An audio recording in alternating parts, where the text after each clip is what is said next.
Bueno,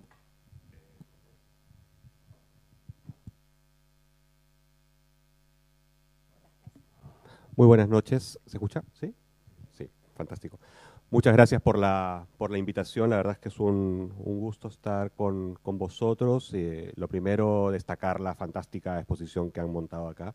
Creo que es importantísimo sensibilizar a la opinión pública, particularmente a los jóvenes, a los niños, respecto de lo que significa, de la complejidad que significa proveer servicios de comunicaciones, y el material didáctico que ustedes han elaborado sin duda es muy valioso, digamos. Así que felicitaciones en primer lugar a la Fundación.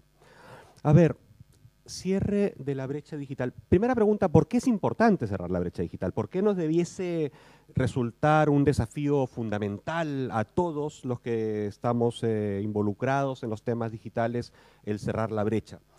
Yo diría que hay dos razones centrales que me parece importante destacar. La primera es que para que los países de América Latina podamos crecer, podamos generar riqueza, es indispensable acometer el desafío de la transformación productiva. Este es un tema central, ya no de política de telecomunicaciones, sino de política económica. De política económica. Hay algunos informes que señalan que si no somos capaces de resolver los problemas estructurales de productividad que tienen los países de América Latina, los niveles de productividad que tenemos en los países de América Latina al día de hoy son prácticamente los mismos que el año 90. Es decir, no ha habido una mejoría en materia de productividad. Y si no somos capaces de resolver esos problemas estructurales de productividad, el crecimiento económico en los próximos 15 años será entre un 40 y un 50% más bajo que el crecimiento económico de los 15 años anteriores. Esto de acuerdo a un informe de McKinsey. Entonces esto es crítico, es crítico. Si creemos, como yo creo que debiésemos todos creer, que la única vía para avanzar hacia el progreso, hacia el desarrollo, pasa necesariamente por la generación de riqueza, por la generación de valor, indudablemente acometer el desafío de la transformación productiva es crítico. Entonces hay una primera razón que uno podría llamar macroeconómica, y que tiene que ver con la posibilidad de crecer. Pero la segunda, y que en lo personal es más importante incluso que la primera, es más bien de carácter ético, ¿no? De carácter moral, que tiene que ver con el tipo de sociedades que construimos, sociedades igualitarias o sociedades fragmentadas, ¿no? Al día de hoy, la mitad de latinoamericanos no están conectados, ¿no? Las cifras en Argentina son sin duda mejores.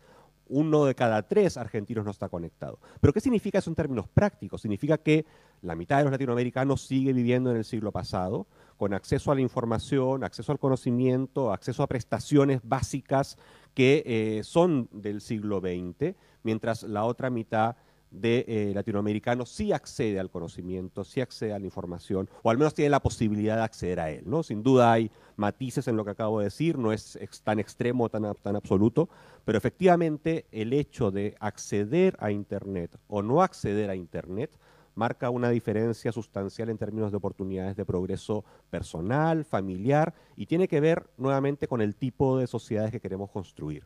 Si queremos sociedades igualitarias, es indispensable que todos puedan acceder a las oportunidades que brindan las tecnologías de la información y la comunicación, al menos como herramientas trascendentales. Luego hay desafíos, no basta con estar conectados, ¿no? Este es un tema que no es menor.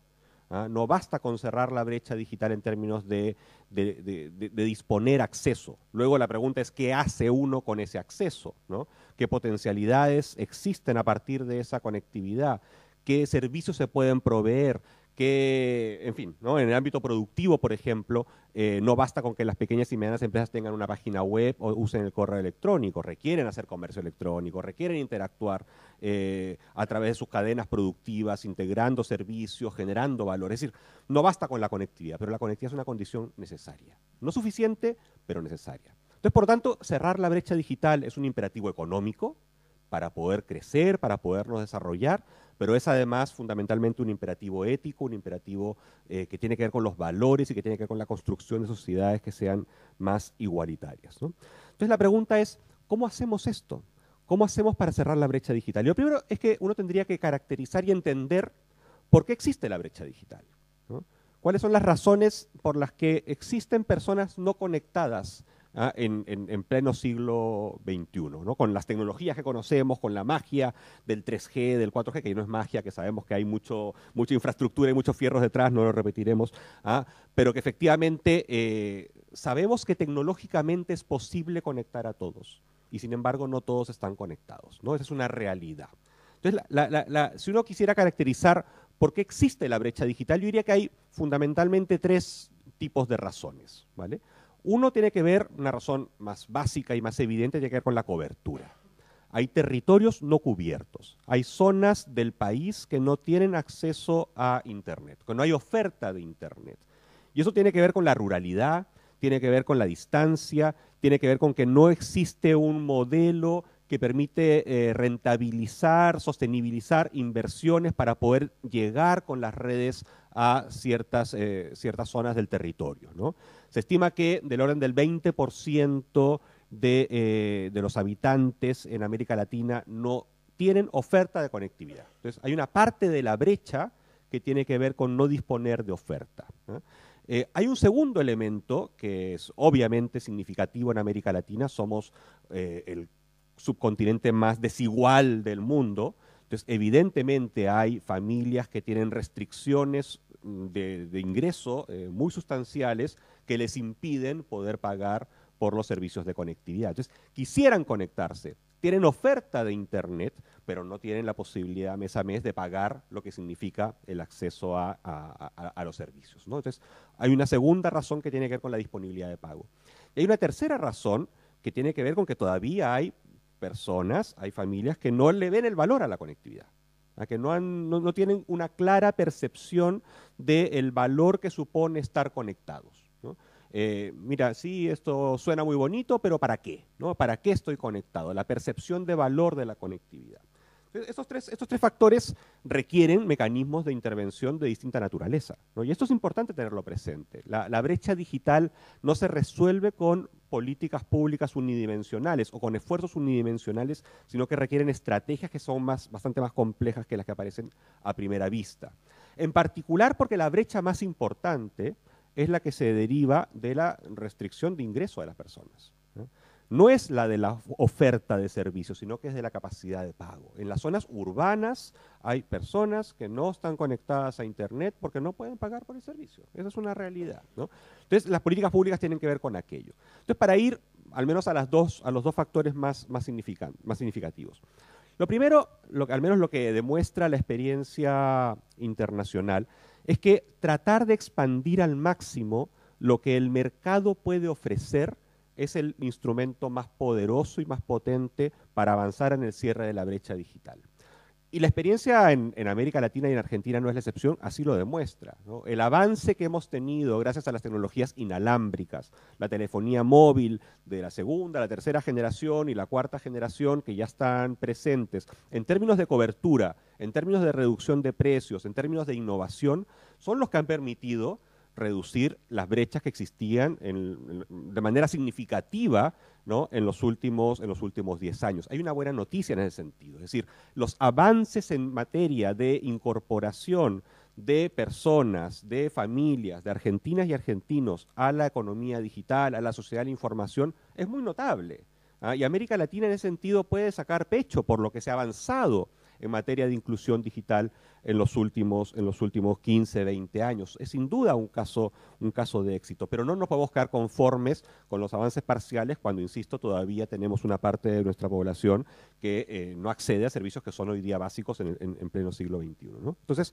seguir avanzando en esa línea, profundizar el funcionamiento del mercado, que las empresas inviertan, que las empresas compitan, que las empresas innoven, sin duda es la receta central para seguir avanzando en este círculo virtuoso de expansión de cobertura y de introducción de nuevos servicios que hasta cierto punto ha tenido un éxito significativo.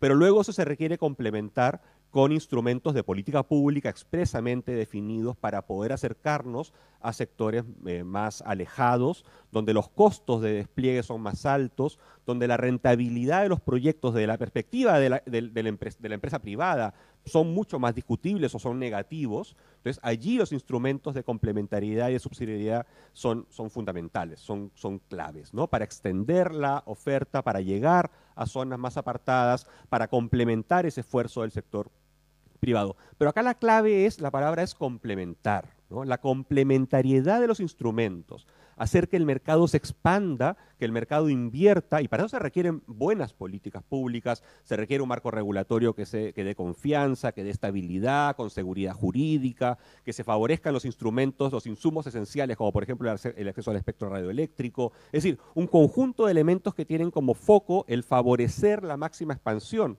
de ese mercado, que no es de una empresa, es la máxima expansión del mercado, de las empresas que pueden ofrecer servicios, ojalá en un entorno de competencia e innovación a través del territorio nacional. Y complementarlo con políticas públicas específicas para aquellas zonas más apartadas en las cuales no existe rentabilidad privada que haga sentido a un modelo de negocios particular. Ese es el rol del Estado, ¿no? Ese es el rol del Estado.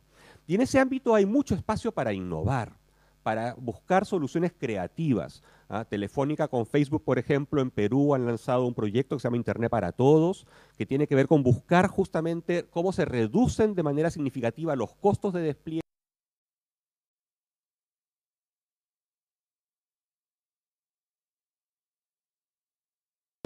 cómo se generan modelos atractivos para poder llegar a sectores más apartados, a sectores más lejanos, donde la rentabilidad es más baja, donde la disponibilidad de pago es menor. Entonces, hay formas de hacerlo y se requiere mucha colaboración público-privada para avanzar en ese sentido. Un segundo elemento tiene que ver con el del ingreso, ¿no? Y acá la verdad es que los precios por los servicios de conectividad han venido bajando de manera muy significativa en América Latina.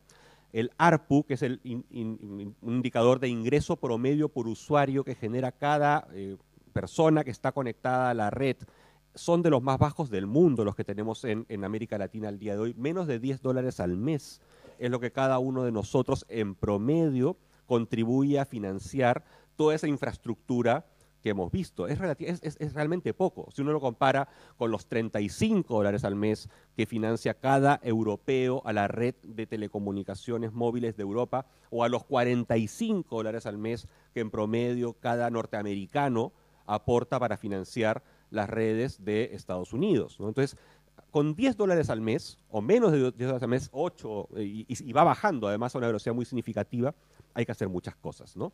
Pero la variable, es bien interesante porque depende de cuál es la perspectiva de la cual uno mira el problema, ¿no? Si uno lo mira de la perspectiva de la empresa y dice, mire, claro, cada usuario me está generando $8 al mes en promedio, entonces el negocio no me es tan bueno. Y si no me es tan bueno el negocio, pues no voy a invertir.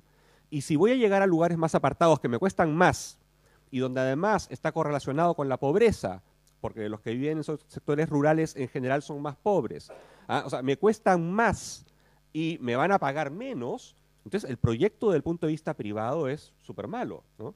Si lo ves desde la perspectiva del consumidor, el hecho que hayan venido bajando los precios en términos reales como han venido bajando en términos reales, es sin duda una muy buena noticia que favorece la inclusión, ¿no? Entonces acá la clave es cómo se permite que esa reducción de precios que deriva de la competencia y que deriva de la innovación tecnológica. Acá hay un dato súper interesante que se mencionaba en redes hace unos días atrás. En las ciudades argentinas donde hay más competencia, los precios son sustancialmente más bajos que donde no hay competencia y que en general corresponde a ciudades menores o a localidades apartadas, ¿no? Entonces la competencia es un buen motor de reducción de precios y de transferencia de eficiencia hacia los consumidores. Pero llega un punto donde lo que se requiere nuevamente son instrumentos del Estado, ¿no? Es reducir, voy terminando, tratar de reducir costos, tratar de reducir costos de despliegue, costos operacionales, pero incluso permitir que puedan haber subsidios a la demanda, que el Estado pueda de alguna manera reducir algunos impuestos específicos y favorecer la inclusión de las familias de menores recursos, ¿no? Y eso creo que es un tema central si queremos efectivamente cerrar la brecha. Y lo último es que tenemos que seguir avanzando en la generación de oferta de valor. Y ahí los contenidos de gobierno electrónico, los contenidos educativos, los contenidos que le dan servicio y le dan valor a la conectividad son claves, ¿no? Que las familias perciban que efectivamente para que sus hijos puedan desarrollarse y puedan triunfar, requieren que exista Internet en la casa, ¿no? Eso es un elemento que tiene que ver con darle valor a la conectividad. Y ese creo que también es un desafío fundamental. Entonces, si se trabaja de manera coordinada, en buenas políticas públicas, en buenos instrumentos de subsidio del Estado, en reducir los costos de despliegue, en reducir las cargas fiscales que en algunos casos encarecen la prestación de servicios y encarecen las inversiones, y de manera conjunta se diseñan instrumentos focalizados para atender a los sectores más vulnerables y para generar una mayor percepción de valor en la importancia de la conectividad, se puede avanzar muy rápidamente en el cierre de la brecha. Y ha sido una puntualidad impresionante.